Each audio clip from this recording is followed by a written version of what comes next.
Baxmayacam gözlərindən, görməyəsən əsrətimi. Çıxmayacam yollarına, anlayasan niyyətimi. Baxmayacam gözlərindən, görməyəsən əsrətimi. Çıxmayacam yollarına, anlayasan niyyətimi. Həyatından çıxacam, sənə diqqətlə kənardan baxacam. Dadasan ayrılığı, bu da etdiklərimin qarşılığı.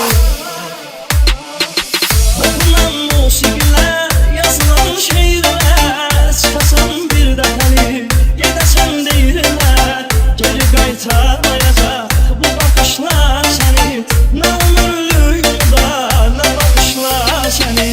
Oxunan musiqilər, yazılan şeirlər, çıxasan bir dəfəli, gedəsən deyirlər. Geri qaytarmayacaq bu baxışlar səni, nə ömürlüyümdə, nə baxışlar səni.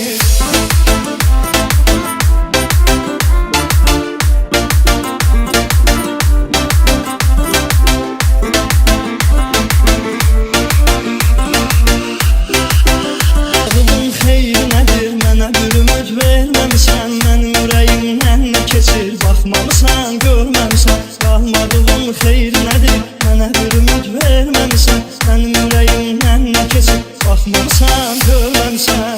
Uç olan arzularım, neçə il gizli qalan duyğularım məni əldən saldı, mənə tək köhnə şəkillər qaldı. Oxunan musiqilər, yazılan şeirlər, çıxasan bir dəfəli, gedəsən deyirlər.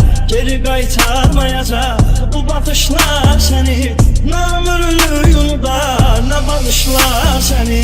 Oxunan musiqilər, yazılan şeirlər, çıxasan bir dəfəli, gedəsən deyirlər. Geri qaytarmayacaq bu baxışlar səni, nə ömürlüyümdə, nə bağışlar səni.